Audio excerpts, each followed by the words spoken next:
संघ के बिना संगठन सब नहीं जिंदा रह सकते। एक मिस्ट्री के तौर पर क्यों संघ को देखा जाता है? मकसद यही है कि 100 वर्षों में संघ के कृतित्व, इस संगठन से जुड़े प्रत्येक व्यक्ति के व्यक्तित्व, उन सवालों के जवाब तलाशने की कोशिश होगी। राष्ट्रीय स्वयंसेवक संघ शताब्दी वर्ष में प्रवेश करने जा रहा है। उस पर बिग ब्रिलर पर एक खास पेशकश हमने प्रारंभ की है।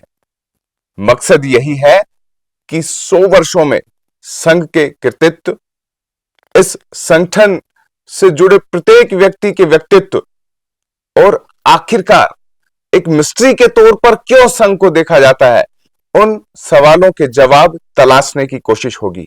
हमारी पहल में वो तमाम किरदार शामिल होंगे जिन्होंने संघ के शुरुआती इस प्रण को महसूस किया है। 1948, 1975 और अब 2025 तक की जर्नी में अपने आप को झोंका हुआ है। इस यात्रा में कई ऐसे पड़ाव आए जब लगा संघ अब खत्म होने की कगार पर है। राजनीतिक तौर पर निशाने पर यह संगठन रहा, लेकिन आज की बात करें तो विश्व के सबसे बड़े स्वयंसेवी संगठन के तौर पर राष्ट्रीय स्वयंसेवक संघ का नाम आता है। इसी किरदार की कुछ कड़ियां जो अपने जीवन काल में उन सामाजिक समरसता के सिद्धांतों को पाले हुए है, उन्हीं से आपको रूबरू कराएंगे। आज ऐसी ही एक विशिष्ट शख्सियत हमारे साथ है, मानक चंद जी। स्वागत है आपका। धन्यवाद। कैसे हैं? स्वास्थ्य कैसा है आपका? ठीक ठीक है अभी थोड़ा बहुत सारे लोगों का स्वास्थ्य आपको देखकर ठीक हो जाता है। आपकी प्रसाद में दी हुई जो मिश्री है, उसकी मिठास इस विश्व के कई लोगों के कंठ में अभी भी है। तो मानक जी, सीधे मुद्दे पर आ जाते हैं, क्योंकि बात हम उस शताब्दी वर्ष की कर रहे हैं। पहले तो एक बात, 100 वर्ष पूरे हो रहे हैं उस संगठन से जिसमें आपने भी अपनी प्राणवायु एक तरीके से फूंकी है। उन सिद्धांतों पर, उन मूल्यों पर चलकर आप आज पूरे संसार को नई दृष्टि से देख रहे हैं। तो 100 वर्ष, शताब्दी वर्ष कैसा लग रहा है? शताब्दी वर्ष बहुत अच्छा लग रहा है। कई प्रकार की तैयारियां चल रही है शताब्दी वर्ष में। जी। नए नए लोगों को जोड़ना, समाज के हर लोग से संपर्क करना और गांव गांव तक संघ की शाखा का विस्तार करना, जी ये विशेष रूप से अभी चल रहा है इस शताब्दी वर्ष में। जी। तो आपका कैसा सफर रहा? आरएसएस से कैसे जुड़े शुरुआत में? मैं 1954 में कुचामन सिटी जो नागौर जिले में है, जी अब डीडवाना नागौर जिला कहलाता है, कुचामन जिला कहलाता है, जी तो वहाँ पढ़ने आया था। मेरे बड़े भाई साहब 1953 में दुर्गा प्रसाद जी नाम है, जी जी तो वो पहले 1 साल पहले आ गया था कुचामन, वो स्वयंसेवक बन गए थे। जी मैं भी उनके साथ दौड़ में जब आया जुलाई में, तो शाखा जाना शुरू कर दिया। जी। तो उस समय कबड्डी चलती थी, जी तो कबड्डी खेलने के नाते शाखा में आते थे। स्वास्थ्य प्राथमिकता में रहा है, ऐसे में खेल और ऐसी गतिविधियों को। हाँ, कबड्डी है, हाँ। खो है, इस प्रकार का था। हम्म। कबड्डी में मैं स्कूल की टीम में भी रहा, जी और जब महाराजा कॉलेज पढ़ा था तो वहाँ भी कॉलेज की टीम में कबड्डी में रहा खिलाड़ी। जी जी। तो प्रेरणा भाई साहब रहे या फिर इनके हाँ, संस्थापक? प्रेरणा भाई साहब पहले थे, इसलिए साथ जाते थे। जी जी और एक राजमल जी जैन करके कुचामन के थे, जी जो जयपुर में एलएलबी कर रहे थे। जी उन्होंने उनके परिवार से, हमारे परिवार का संबंध था, जी। तो वो जोड़ा उन्होंने, हम्म। तो उनके कारण फिर हम शाखा मान लगे। तो शुरुआत में कैसा था? आज जैसा रूप है वैसा ही है, कुछ अलग है? 1954 में कुछ? 1954 में अलग अलग प्रकार से था। पहले जी पहले ध्वज लगता था, जी तो ध्वज लगाने वाला जो ध्वज के सामने खड़ा होता अग्रेसर, जी जी। वो ध्वज लगाता था। हम्म। तो इसलिए हर कोई स्वयंसेवक चाहता था कि मैं ध्वज के सामने खड़ा हूँ जी। तो मेलों का मौका मिलेगा गीत गाने का। तो ऐसे हम्म, परिवर्तन, पहले प्रचारक को प्रणाम करते थे उस समय जी सोन में, जी आजकल तो कार्यवाह अधिकारी संघ चालक करते हैं, जी उस समय थोड़े दिन वो ये भी प्रचलन था जी। ऐसा। तो और परिवर्तन तो कई हुए हैं, हम्म, कई प्रकार के। पहले जैसे शाखा में दंड तो था ही, आज भी चलता है, जी पर शाखा में तलवार है, छुरिका है, भाला, हाँ शूल जिसको कहते हैं, शूल, जी वीरचरम, हम्म, ये कई प्रकार की इस प्रकार से सिखाते थे। जी और अब जो है ये नियुद्ध हो गया, और ये अन्य अन्य छोटे और भी कई कार्यक्रम हो गए, जी। कई प्रकार के।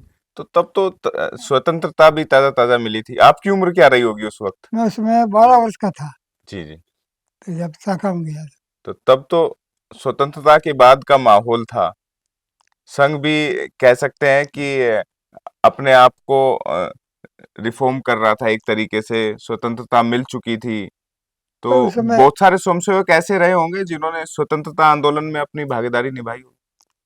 हाँ ऐसे तो रहे, पर वो उधर इतनी ज़्यादा नहीं था परिचय। जी मैं 1954 में स्वयंसेवक बना, जी और उस समय संघ का ज़्यादा लोग जानते नहीं थे। जी शाखा में जाते थे तो अब सूर्य नमस्कार करते हैं जैसे, हाँ जी। तो हमारी माता जी कई कई बार सूर्य नमस्कार घर में करता था, हम्म। क्यों हड्डी तोड़ा है इस प्रकार से। जी और शाखा के बारे में जानते नहीं थे लोग, हिंदू संगठन के बारे में तो समझते नहीं थे। जी वो तो बहुत आगे जाकर के धीरे धीरे उनको लगा जी जी। पहले। आपातकाल के बाद एकदम से रिफॉर्म आया, फिर तो बहुत आया, फिर तो जब लगातार एक्शन किया केंद्र लगातार की चलता सरकार रहा, ने। और उसका परिणाम हुआ आपातकाल में। जी हमारे बीच में है, मतलब टोंक पे प्रचारक था 66 में, जी तो हमारे कार्यकर्ता कहने लगे आजकल के स्वयंसेवक बहुत ढीले ढीले हैं। हम्म, पहले उसमें 47 के जो प्रतिबंध वो गए थे वो, जी तो ऐसा था और वैसा था और कई बताते थे, पर जब प्रतिबंध लगा तो वही सोचते जिनको ढीले ढीले कर रहे थे, कई सत्याग्रह करके और जेलों में आए। तो उनको लगा कि नहीं, संघ ऐसा नहीं है, जी। बराबर हो इसी प्रकार का दृढ़ता का है। शारीरिक रूप से भी मजबूत है वो, शारीरिक भी, केवल मानसिक विचार से मजबूत नहीं है। शारीरिक दृष्टि से भी इतना सारा था। जी जी। हमेशा बात होती है विचारधारा की। जी, तो आरएसएस की विचारधारा को अगर सरल शब्दों में समझे, आपके शब्दों में समझे, तो कैसे आप बताएंगे ये विचार क्या है, विचारधारा क्या है? संघ की विचारधारा के, ये देश जो है हिंदुस्तान हिंदुओं का है, जी यह हिंदू राष्ट्र है, जी और इसलिए ये जो हिंदू जो है यहाँ का आधार है, मूल है। तो ये हिंदू है, संगठित है, हिंदुओं में फूट है। हिंदू अपने देश को नहीं समझता। करोड़ों लोग ऐसे हैं जो अपने देश को नहीं जानते, परिचय नहीं। जी जब मेरा आपसे परिचय नहीं होगा तो मैं राम राम नहीं करूंगा, जी और परिचय होने पर मैं अपने धीरे धीरे आपकी अच्छाई दे करके मैं आपसे मित्रता करता हूँ। जी ऐसे देश के बारे में भी जब जानेंगे नहीं तो क्या तो प्रेम करेंगे देश से। जी तो इसलिए संघ जो है ये हिंदुस्तान के हिंदुओं का है, और इसको हिंदू संगठित होगा, हाँ हिंदुओं में देशभक्ति चरित्र निर्माण होगा, तब ये ऐसे संस्कार मिलेंगे तो वो हिंदू जल्दी संगठित होगा। जी इसलिए संघ ने चरित्र निर्माण, संस्कार, इस जी पर जोर दिया। और जो संस्कारों की परंपरा पहले मंदिरों में, घर में माता जी देती थी गुरु के रूप में, फिर मंदिरों में जाते थे वहाँ मिलते थे, फिर गुरुकुलों में मिलते थे, तीनों सब कमजोर पड़ गए। जी। तो उसकी सारी पूर्ति संस्कारों की संघ की शाखा करती है। युवाओं को जोड़ने को लेकर क्या इनका, क्योंकि युवाओं पर हमेशा फोकस रहता है। आप भी बालकाल से यानी 12 वर्ष की आयु से जुड़े संघ से। उस समय तो शाखा में केवल आकर्षण खेलों का ही था, जी कि लाठी चलाना सिखाएंगे, चलो हम भी लाठी चलाना सीखते हैं। तो दंड का ये और खेल का जी ये विशेष रहता था। फिर बाद में धीरे धीरे जाने पर भाई लोगों से संपर्क करना, फिर विभिन्न कार्यक्रम होते थे, वन विहार का कार्यक्रम है, सहभोज का कार्यक्रम है, जिससे ऊंच नीच हम्म, जाति पाति का ही भाव खत्म होता था। और इस प्रकार से यह सारी शुरू से रही। तो चलो शुरुआती दौर में तो आप स्पोर्ट्स खेल देख के जुड़ गए हाँ, कि चलो अपन कबड्डी खेलते हैं, अपन जी, डंड लगाते हैं, और अपने जी, परिवार ने भी थोड़ा सा कहा कि भाई ये जी, जो सारी चीजें कर रहे हो थोड़ा शरीर देख के करो। जी। लेकिन उसके बाद पूर्णकालिक रूप से आपने अपना जीवन संघ को अब समर्पित कर दिया, वो भाव कब कैसे आया? फिर उनसे लगातार अधिकारियों के संपर्क में रहने से जी, विभिन्न कार्यक्रम होते थे, कोई विवाह प्रचारक आते, कोई प्रांत प्रचारक आते। जी, जी। सन 57 में पहली बार ब्रह्मज गुरु जी के दर्शन किए, अरे तो वाह! ऐसे कार्यक्रमों में जाते थे। जी, बड़ा वो दृश्य देख करके हुँ, लगता था कि ये बहुत अच्छा काम है जी, और इसलिए अच्छे काम के लिए अपने को समय देना चाहिए। जी, तो शाखा में पहले घटनायक, फिर शिक्षक, मुख्य शिक्षक जी, समय जीजू देते हैं, हुँ, तो अधिकारी उसको आगे बढ़ाते हैं जी, और आग्रह करते हैं कि भाई सप्ताह में एक बार बाहर जाओ, हुँ, शनिवार को, रविवार को जाओ, सप्ताह में छुट्टी के दिन जी, संघ कार्य के लिए। हाँ, ऐसा मैं जब पढ़ता था या जयपुर में कॉलेज पढ़ने आया हुँ, 10वीं पास करके, जी, तो फिर मुझे कई स्थानों पर जाने का मौका मिला। उनका नारायणा गया, मालपुरा गया, देवली गया, ऐसे चौमू गया, कई जी, स्थानों पर 7 दिन के लिए, 15 दिन के लिए विस्तार कहते थे उसको।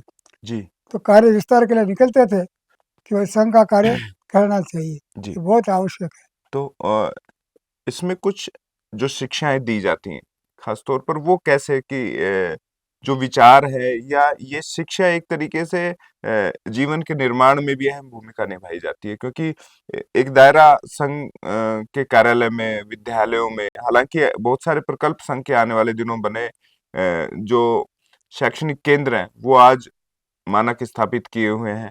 तो शिक्षा दीक्षा को लेके कैसे क्या इसमें प्रावधान है?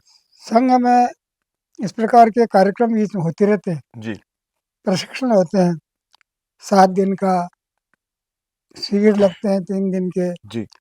फिर आजकल तो पहले 1 महीने का ट्रेनिंग होती थी, पहले गर्मी में भी लगाते थे जब छुट्टियाँ होती थी वो छुट्टियाँ सबकी, तो एक जो महीने का, ग्रीष्मकालीन शिविर 1 हाँ, महीने का। हाँ, वो 1 महीने का हुआ करता था। जी, फिर वो धीरे धीरे 20 दिन का, 25 दिन का, 20 दिन का, 15 दिन का हो रहा है। जी, तो प्रशिक्षण ये मिलता था। जी, उस प्रशिक्षण में कई विषय होते थे, राष्ट्र है, समाज की समस्याएं हैं, हिंदू संगठन की दृष्टि से है, जी, हर विषय में और स्वयंसेवकों को प्रशिक्षण दिया जाता था। जी, तो उससे लगता था कि ये कार्य बहुत आवश्यक है हुँ, और इसलिए मन में विचार आया जी। कि अपन भी इस कार्य को करें।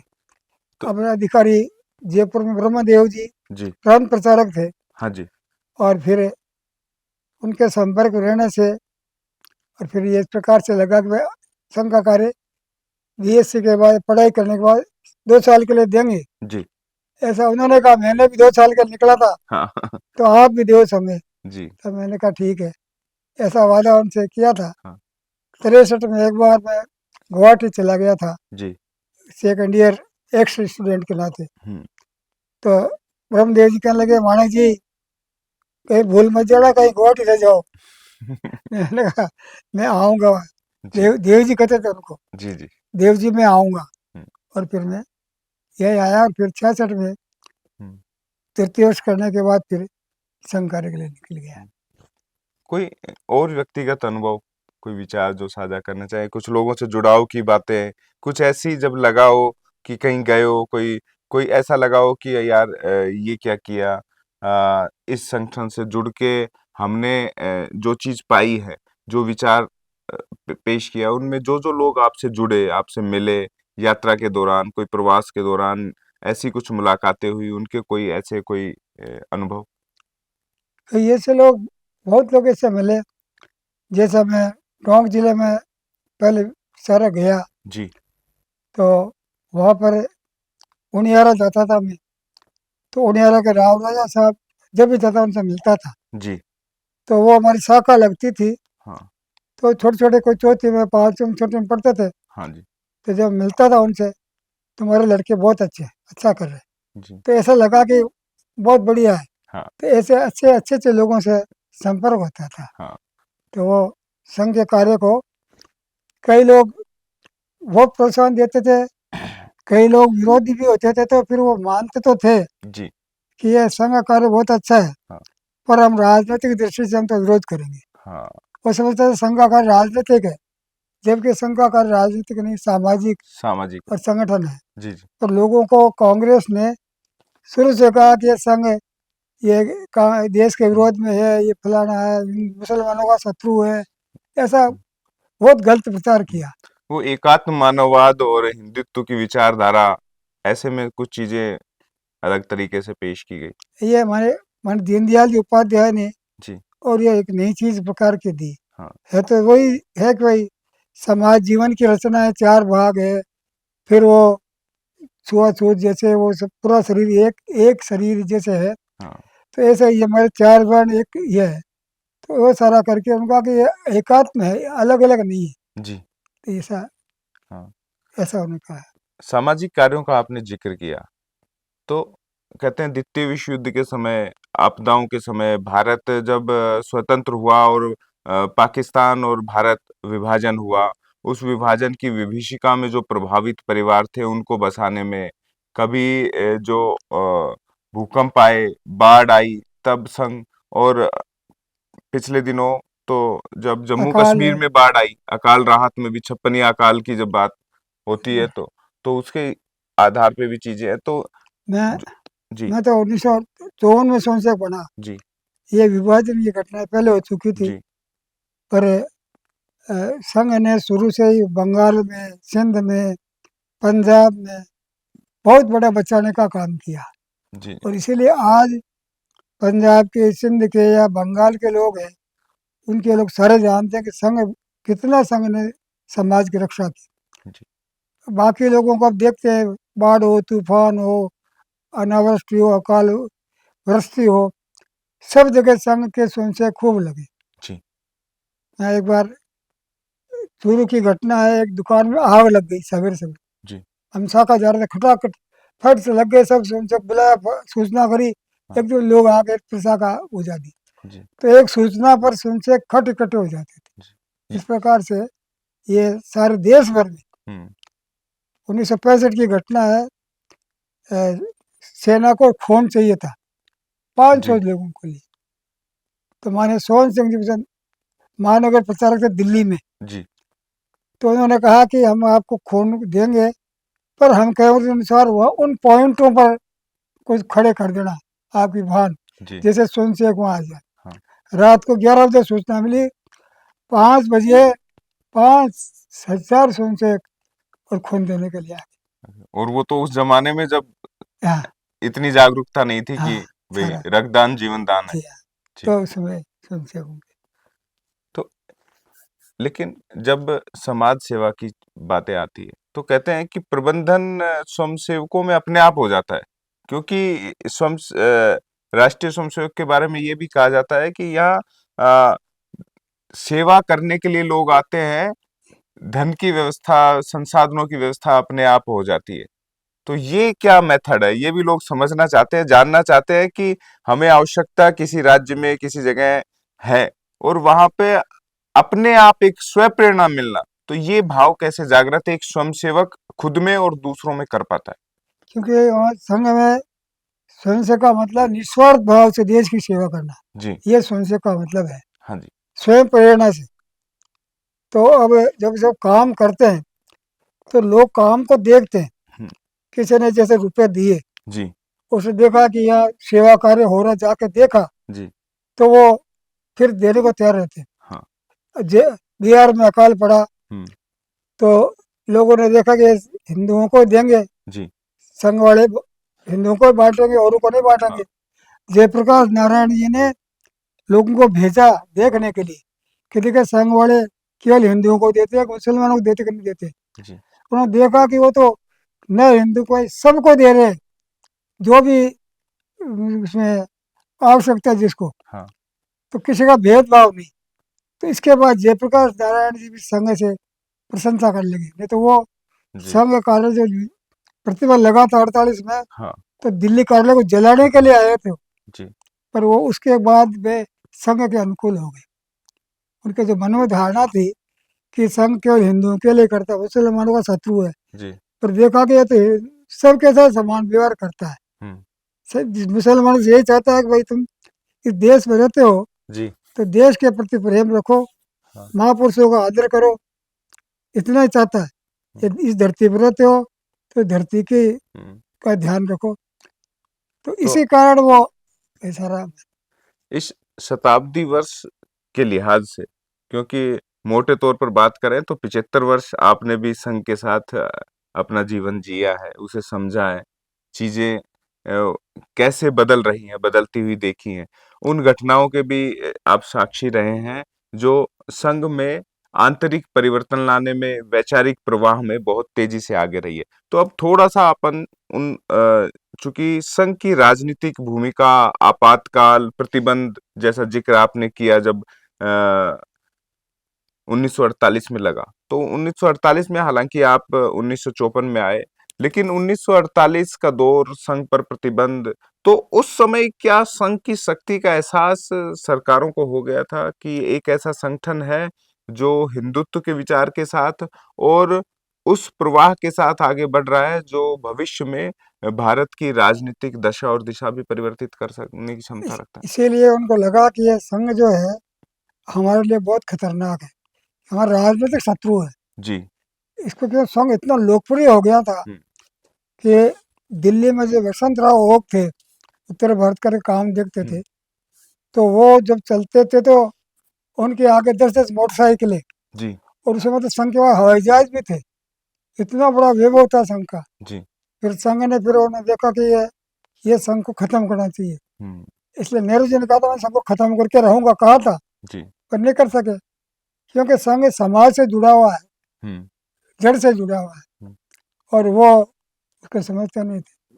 तो उसने उन्हें शत्रु मानकर जी। कि ये हमारा शत्रु है, इसको खत्म किया जाए, हम्म। और इस प्रकार से उन्होंने सारा किया। हम्म। पर संघ कभी किसी को, हर हर व्यक्ति को संघ अपना मानता है, जी। कि हर भारतीय और अपना अपना है। हिंदू इस देश में रहने वाला हर व्यक्ति हिंदू है, जी। चाहे वो किसी उपासना को मानता होगा। जी। तो इसलिए सबके लिए और समानता का भाव। जी। संघ की कार्यदृष्टि से देखें, 100 वर्षों में, इस शताब्दी वर्ष में हम हैं और बहुत सारी चीजें सामने हैं और सब पॉजिटिव वाइब्स लिए हुए हैं, हिंदुत्व की, शिक्षा की, चिकित्सा की, हर एक क्षेत्र में आपने अपने प्रकल्प स्थापित किए हुए हैं जो काम कर रहे हैं। लेकिन बात जब हम करते हैं शुरुआती प्रतिबंध 1948 की, तो उस वक्त का एक सबसे बड़ा कह सकते हैं कि राजनीतिक तौर पर भी और भारत में संघ की जो ग्राउंड लेवल की स्थिति है उस पर भी हमेशा एक प्रश्नवाचक चिन्ह वो लगता है, महात्मा गांधी की हत्या को लेकर। क्योंकि उस समय जब भारत विभाजन हुआ था तो संघ ने बहुत बड़ा काम किया था जी। बचाने का। तो इसीलिए सब जगह संघ के बहुत बड़े प्रशंसक थे लोग। संघ संघ के लिए बहुत लोगों को प्रेम था। अब उन्होंने देखा कि ये संघ तो इतना है कि हमारे पर ही हाई हो जाएगा, जी। तो इसलिए फिर उन्होंने सारे षड्यंत्र करके जी। और संघ को खत्म करने के लिए प्रतिबंध लगाया, कि गांधी जी की हत्या की। जब कोर्ट में सब प्रकार के, अंत में यही हुआ कि कुछ संघ का हाथ ही नहीं था, जी। उन्होंने माने नहीं, तो फिर उन्होंने कहा कि अब हम सत्याग्रह करेंगे। जी। उस समय 70,000 से ऊपर स्वयंसेवक जेलों में गए, जी। और कई यातनाएं सही, अंत में सरकार को झुकना पड़ा। जी। तो इसके लिए और क्या प्रयास हुए, जैसे प्रयास सत्याग्रह किया और प्रतिबंध हटे, क्योंकि प्रतिबंध लगना एक तरीके से संघ की शुरुआत पे ही एक तरीके से उन्हें जकड़ना था, रोकना था और इसे खत्म करने के लगभग प्रयास उस समय की सरकार कर चुकी थी। पर संघ जो है समाज में इतना घुल मिल गया था, जी। समाज को विश्वास था कि संघ बहुत अच्छा काम कर रहा है, इसलिए अंदर अंदर लोग संघ, कांग्रेस के लोग भी जो इस प्रकार के थे, देश की भावना रखते अच्छी, जी। वो भी संघ के लिए सहयोग करते थे अंदर से। वो जानते थे कि संघ ये अच्छा काम कर रहा है, जी। सरकार गड़बड़ कर रही जानबूझ के। हम्म। तो इसलिए फिर संघ ने सोचा, शुरू से कहा, हिंदू समाज की सर्वांगीण उन्नति करने के लिए ये संघ का कार्य हुआ है। जी। हर क्षेत्र में जाएंगे, ये मत सोचो कृषि क्षेत्र को खाली रह जाने देंगे, दानवता की वेल विशेली कहीं नहीं छाने देंगे। जी। जहाँ कहीं लू वर्षा झुलसाती, अमृत निर्जर वर्षा है, जैसे दिशाओं में जाए दल बादल से छा जाए। जी, तो संघ की यह शुरू से रहा है कि हम हिंदू समाज की उन्नति करेंगे। लोग समझते हैं कि कब्जा करें, कब्जा नहीं। हर हर व्यक्ति में देशभक्ति की भावना हो, जी, वो व्यापारी हो, किसान हो, मजदूर हो। इसीलिए विभिन्न क्षेत्रों में इसीलिए काम खड़े किए जी, कि केवल शाखा जो है उससे सब लोग नहीं आएंगे, हुँ, शाखा में सब लोग नहीं आएंगे। डॉक्टर साहब ने कहा था शाखा में शहर में 3 लोग 100 में से, जी, और गांव में 100 में से एक व्यक्ति स्वयंसेवक बन जाएगा, हुँ, नित्य बिना बुलाए आएगा, तो फिर काम शंका हो जाएगा। जी, तो आज वो भी पूर्ति नहीं हो रही। जी, जी, अब जयपुर में 50 लाख की आबादी है, जी, 50 में 25-30 लाख भी छोड़ दें, जी, 35 लाख भी छोड़ दें, कोई नहीं आ सकते। हाँ, 15 लाख तो आ सकते। जी, अब 15 के 3% देखें तो 45,000 होते। जी, यदि 45,000 स्वयंसेवक रोज शाखा में आए हुँ, तो क्या दृश्य होगा? तो पूरे जयपुर में कोई 700, 800, 2,000, 3,000 अधिक से अधिक था। जी, जी, कहाँ 45,000 का 3,000, जी, फिर भी इतने लोग तो संघ से कुछ छा रहा है। जी, तो संघ ने शुरू से योजना कि हम हर व्यक्ति में देशभक्ति भावना जगाएंगे। जी, उसके हिसाब से मजदूर है तो मजदूर के हिसाब से हाँ, वो अपने काम करता हो, देश की भावना रखेगा। बीएमएस रहा, ये अब ये बीएमएस है, फिर भारतीय किसान संघ है, हाँ, फिर शिक्षा में विद्या भारती है, सेवा भारती, सेवा भारती है, विश्व हिंदू परिषद धार्मिक क्षेत्र से है। हुँ, वो पहले जनसंघ था भाव जी, जी, से, विश्व फिर संवाद कोई केंद्र उसमें भी उसमें, 47 प्रतिबंध लगा। जी, 48 में तो कोई बोलने वाला नहीं था संघ के लिए। जी, तब ये तय किया कि भाई कोई अपना होना चाहिए बोलने वाला। तब फिर श्यामा प्रसाद मुखर्जी ने जब जनसंघ की स्थापना की, हाँ, तो पंडित दीनदयाल जी उपाध्याय को और फिर गुरु जी हाँ, ने दिया, हाँ एक मुझे एक आदमी चाहिए। जी, तो इस प्रकार से हर क्षेत्र में संघ ने अपने अपने व्यक्ति भेजे जी, कि जिससे योजना संघ के जो सूर्य होता है, सूर्य बिना पृथ्वी जीवित नहीं रह सकते पृथ्वी पर। तो ऐसे संघ ऐसा है कि संघ के बिना ये संगठन सब नहीं जिंदा रह सकते। जी, जी, कि जैसे पृथ्वी जो है पिरामिड होता है, तो पिरामिड का यदि आधार बड़ा होगा जी, तो कितने ऊंचाई ले लो, बिल्कुल, पर पिरामिड का आधार छोटा हो गया तो सब गिर पड़ेंगे। अब ये इसलिए कहते हैं संघ की जो शाखा है हुँ, इसका विस्तार होना चाहिए। जी, यदि शाखाएं कम हो गई तो सारे काम मिल जाए, क्योंकि हुँ, तो बिजली घर से है वो जी, तो पावर तो वैसा मिलती है। हाँ, अब बिजली घर ही बंद हो जाएगा तो क्या, तो लेकिन इसलिए ये शहरों में पार्क की समस्या आती है, सार्वजनिक स्थान की दिक्कत आती है, इसलिए थोड़ी-सी परेशानी है। तो संघ तो बड़े अपने तो कहते हैं कि हिंदू समाज जो है हाँ, लचीला है। जी, शाखा नहीं है, कहते कमरे में लगा लो, हुँ, छत पर लगा लो। बम्बई जैसे शहर में अब जगह नहीं होती, जी, तो मैं गया था और देखा तो कलकत्ता में बम्बई छत पर किसी एक के घर पर छत है, वहाँ जी, शाखा लग रही है हाँ, घर के मुँह। तो शाखा कहीं भी लग सकती है कि भाई ऐसा नहीं है कि भाई मैदान मैदान जी, है तो बहुत ही बढ़िया है, हाँ, क्योंकि शारीरिक दृष्टि से सब व्यवस्था रहती है। जी, पर मैदान नहीं है तो भी शारीरिक कराते हैं। जी। एक छोटा सवाल क्योंकि हम 1948 के दौर की बात करें, तो आरएसएस के झंडे को लेकर हमेशा सवाल आज के दौर में सोशल मीडिया का दौर अब ज़माना आप देख रहे हैं कि आप जब फ़ोन नहीं होते थे और अब स्मार्टफ़ोन है वहाँ तक आ गए हैं। तो कहते हैं कि आरएसएस बस केवल एक ही झंडे को मान्यता देता है, वो खुद का झंडा। बाकी जो राष्ट्र का झंडा है, तिरंगा है, ये सवाल उठता है। इसलिए मैंने सोचा कि चलो इस कड़ी में आपसे ये भी पूछ लूँ ताकि उस पे भी स्थिति स्पष्ट हो। उसमें 1929 में जब रावी का तट पर घोषणा की थी जी, 26 जनवरी की, हाँ जी, तब संघ ने उसमें भी झंडा फहराया था। जी, परंतु बाद में ये सरकार ने तिरंगा झंडा हर एक कोई नहीं लगा सकता। जी। अब तो छूट कर दी। अब मोदी जी ने थोड़ा अब छूट रिलैक्स कर कर दिया, दिया। उसमें एक ने वो कोर्ट हाँ, में किया, फिर हाँ, सारा हुआ। तो अब तो हर एक लगा सकता है, जी, उस समय कोई लगा नहीं सकता था। तो संघ इसमें वो नहीं है, संघ इसलिए तो भगवा जब तो, क्योंकि भगवा जो संस्कृति का प्रतीक है, जी, इसलिए भगवा तो सांस्कृतिक दृष्टि से लगाते हैं हम, जी।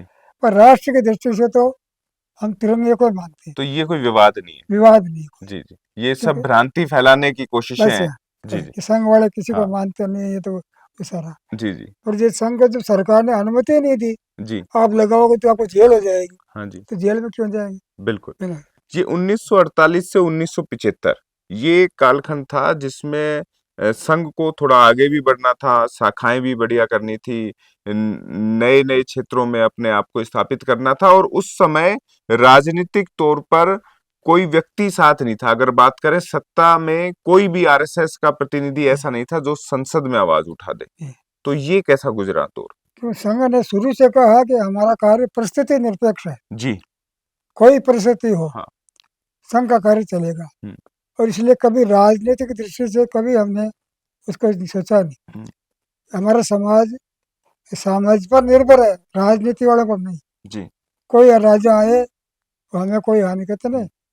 तो संघ ने कहा कि तुम कोई भी हो, हम तो हमारा सामाजिक कार्य करेंगे, जी। और इसीलिए ये राजनीति तो आती है जाती है, हम्म। सारा होता है, पर समाज तो निरंतर चलता है। हम्म। इसलिए सामाजिक दृष्टि से ये किया। जी। 1975 का कालखंड आ गया, अब आपातकाल लग गया, जी, स्वयंसेवक पूरे देश में जेलों में ठूस दिए जी। गए। उस वक्त स्वयंसेवकों में क्या भय था, डर था, या लोकतंत्र को बचाने की जिद थी? लोकतंत्र को बचाने की जिद थी, और इसलिए स्वयंसेवकों ने सब प्रकार से गिरफ्तारी से बचने के लिए वेश बदला, इधर उधर घूमते थे। मुझे याद है, मैं जब प्रतिबंध लगा तो 4 जुलाई को मैं बाहर था, 25-26 जुलाई को रतनगढ़। जी। घर वालों ने कहा अब तुमको पकड़ लेंगे। मैंने कहा ठीक है। फिर 4 जनवरी को जुलाई को मैं हाँ। टोंक आया। जी, जी। अच्छा, किसी उस समय सफर भी कर लिया आपने हाँ, कि भाई देखते हैं कौन पकड़ता हाँ। है। तो टोंक में आया तो निवाई आया पहले में। जी, जी। निवाई से पता नहीं भाई साहब अभी आप टोंक मत जाना, हाँ। कार्यालय को सील कर दिया हमारे। जी। तो फिर मैं पता लगा, फिर मैंने तुरंत ही एक स्वयंसेवक का पैंट हुँ। और उसके लिए पैंट बूशर्ट हुँ। और हेट लगा के और घूम जाता था। ऐसे स्वयंसेवक विभिन्न वेशों में, जी। बावर्ची शर्मा थे, मौलवी बनकर, जी। और सब जगह घूमते थे। तो स्वयंसेवकों ने कई प्रकार से कि भाई इसका लोकतंत्र को बचाना है, हुँ। इसलिए कई प्रकार के प्रयास किए। फिर सरकार नहीं मानी हाँ जी। तो सत्याग्रह किया। जी। और जो लोगों ने बाहर जो जो यातनाएं सही, हुँ। जो जेल में चले गए, जी, जी। उनको तो कोई यातना उतनी नहीं थी। जी। जो बाहर रहने वालों को, किसी को नाखून काट लिए, किसी के डंडे लगाए, किसी को उल्टा लटका दिया, और इस प्रकार से तरह परिजनों को भी परेशान किया, बहुत महिलाओं को? परेशान किया लोगों ने। फिर हाँ। अच्छा, मैं जब जेल में था, जी। टोंक जेल में, तो हमारे भाई साहब गोट रहते थे, जी। वो मिलने आए सामान लेके कुछ। कलेक्टर था परिदर्शी ठाकुर, जी। मिलने कलेक्टर के नाम से लेने पड़ते हैं। उन्होंने कहा कि चले जाओ, मैं तुमको भी रख दूंगा जेल में। इस प्रकार से अभी कार्यकर्ता किसी परिवार में सामान देकर फिर वो आ गए। जी, जी। तो बहुत आतंक था, हुँ। पर स्वयंसेवक भी उसका सब प्रकार से हुँ। मुकाबला करते थे। तो संपर्क कैसे करते थे उस वक़्त एक-दूसरे से अब जैसे स्वयंसेवक? पुलिस आ रही है, हाँ। तो पुलिस का नाम रखा राम प्यारी, आरपी। जी। उनका देखो राम प्यारी पीछे लगी हुई है, राम हाँ। प्यारी का ध्यान रखना, हाँ। ऐसे कोड वर्ड बनाते थे। जी, जी। हमारा एक स्वयंसेवक था, एमए की परीक्षा देनी थी उसको, जी। और अब तो वो एसडीएम बन गया और सब हो हाँ। गया, रिटायर भी हो गया। हुँ। तो वो जयपुर टोंक जेल से जयपुर जेल जाना था। जी। तो हमने कहा भाई हम एक एक गोली भेज रहे हैं, हुँ। दवाई की गोली, हुँ। तो संभालना, उसको दे देना। हुँ। तो उसको करके ऐसे हम अंदर से पत्र लिखते थे, तो उसका हुँ। नए कोई न कोई नया बदल करके करते थे। जी। तो ऐसे संपर्क सब जगह चलता था। वो कोडिंग आपने जेल में पहले ही कर दी थी। और लोग जो है क्रांतिकारी पत्रक बांटते थे, जी, जी। तो सवेरे जल्दी रात को ही हुँ। दुकानों में डाल जाते थे। हुँ। यहाँ हमारा डॉक्टर विजय दया है, हुँ। तो इसमें प्राकृतिक चिकित्सालय में हृदय जोशी आने वाला था, बड़ा कार्यक्रम था। जी। तो ये चतुराई से जाकर वहाँ भी पैम्पलेट बांटे आए। फिर देखा लोगों ने ये क्या है ये? तो ऐसे सोचो निर्भय होकर जी। कि ज़्यादा होगा तो जेल में चले जाएंगे, जी। इतना डरते नहीं, हुँ। घबराए नहीं, और इसीलिए एक संघ जो है सब जगह मुकाबला कर सका। हाँ। शाखा में जो प्रेरणा मिलती थी कि देश के लिए करना है, हुँ।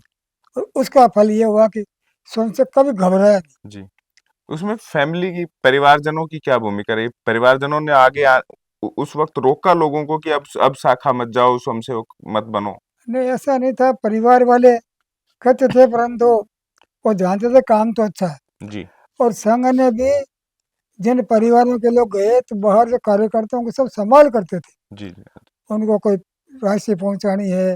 जी अब हमारे प्रमुख अधिकारी थे, हमारे जिला कार्यवाह, जिला संचालक, अन्य पुराने 48 जिनको पकड़ लिया था, जी तो को आपातकाल लगते पकड़ लिया, उनको जी ले गए।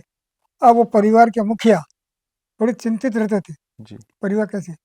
पर संघ की व्यवस्था थी कि सब कुल एक पर आ गया, जी और कई तो ऐसे हो गया कि एक भी नहीं हो। हम्म तो हमारी जो पढ़ी लिखी बहनें हैं, जी वो तो वैसा ही पैदा करना नहीं चाहती। जी तो इसलिए आग्रह करके कि भाई ये ऐसा नहीं होगा, तो दूरदृष्टि हम्म आगे तो उन्हें यदि संख्या कम हो गई हम्म तो फिर से पाकिस्तान बन जाएगा देश। जी इसीलिए कहा कि अपनी जनसंख्या बढ़ाओ, जी उसके पीछे यही है। हाँ। और जब एक भारत श्रेष्ठ भारत की बात करते हैं तो एक बड़ी अड़चन आरएसएस ने हालांकि शताब्दी वर्ष में उसे पॉइंट आउट किया है, जाति। ये बड़ी एक समस्या के तौर पर भी देखी जा रही है, हालांकि ये खूबसूरती है भारत की।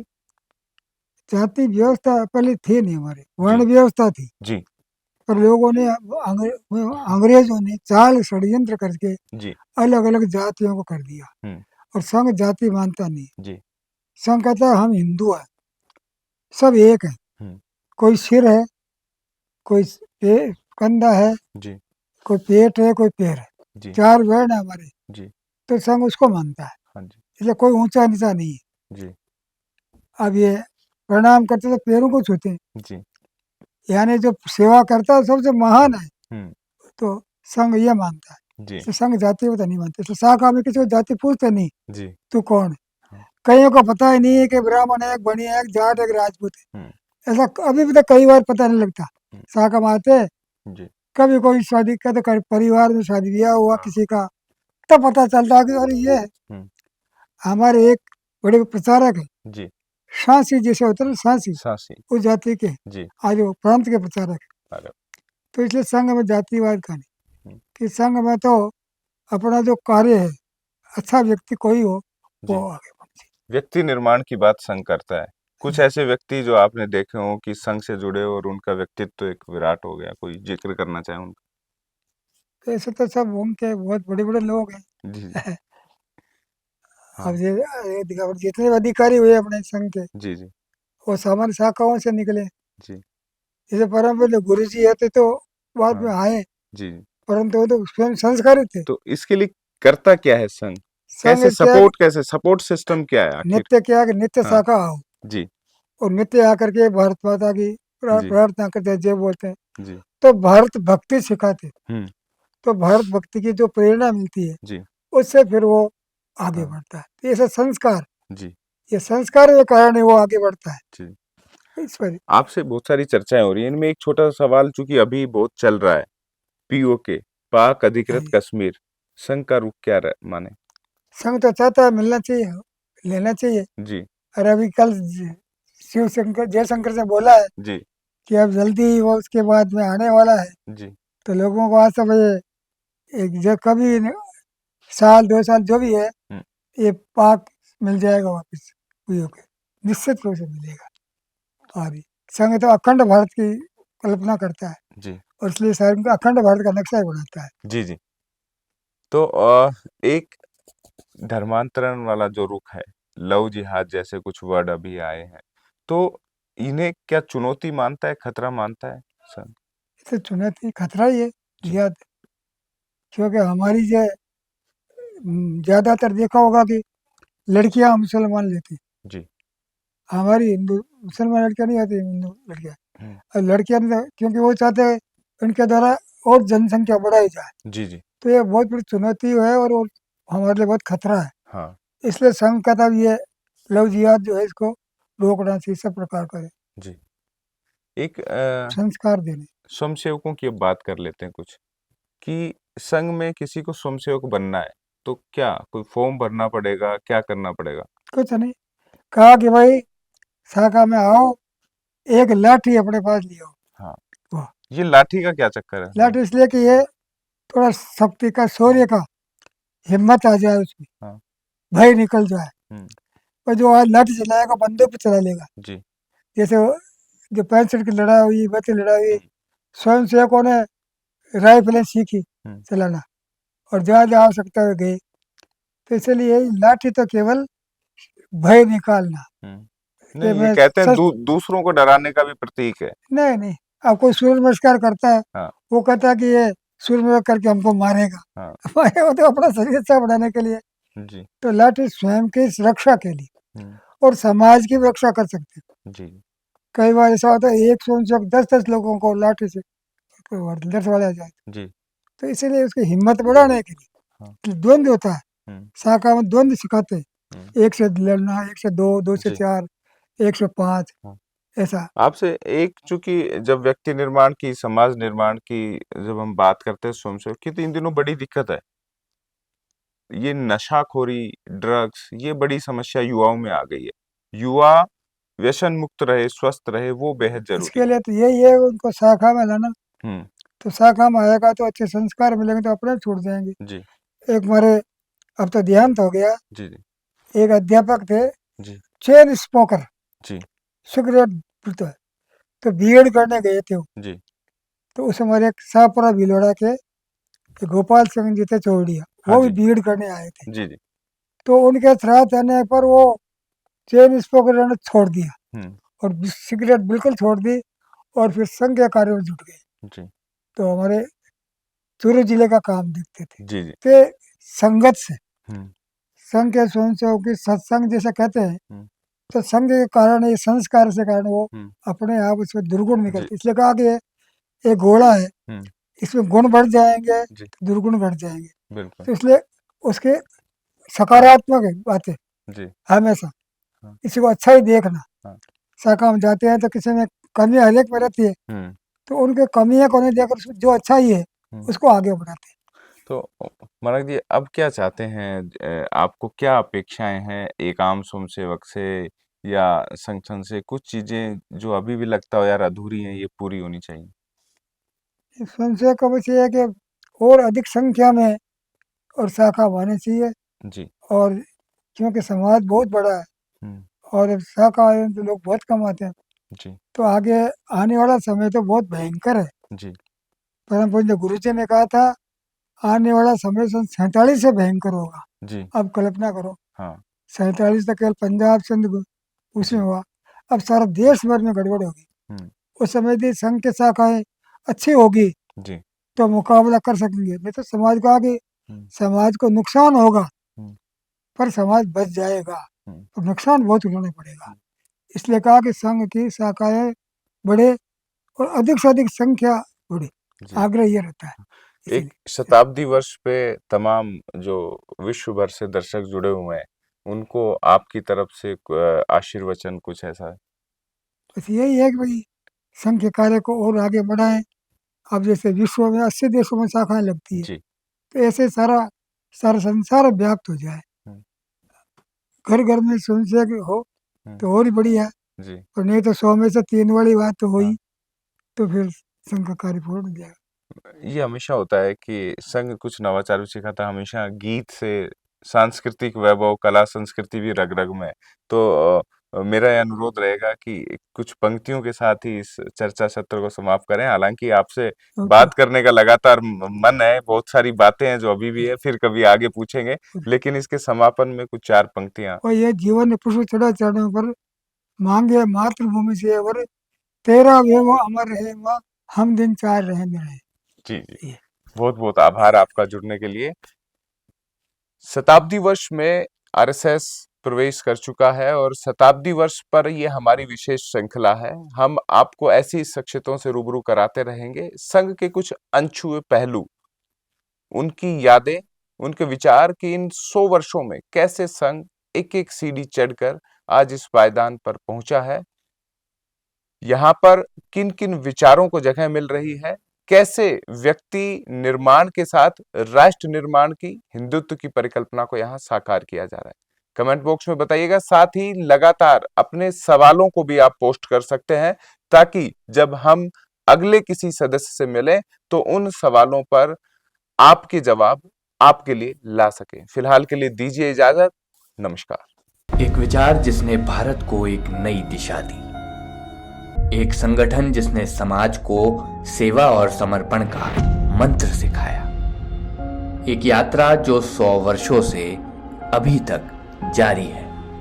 राष्ट्रीय स्वयंसेवक संघ यानी कि आरएसएस के 100 गौरवशाली वर्षों की अनसुनी कहानियां, प्रेरक व्यक्तित्व और ऐतिहासिक घटनाएं अब आपके लिए पहली बार एक पॉडकास्ट में। जानिए संघ की स्थापना से लेकर उसकी समाज में भूमिका तक की पूरी कहानी, संघर्षों से लेकर सफलताओं तक और भविष्य की दिशा। तो तैयार हो जाइए, क्योंकि ये सिर्फ एक कहानी नहीं बल्कि एक प्रेरणा है। सुनिए जो दृढ़ राखे धर्म को, जल्द ही आपके पसंदीदा प्लेटफॉर्म बिग ब्रिलर।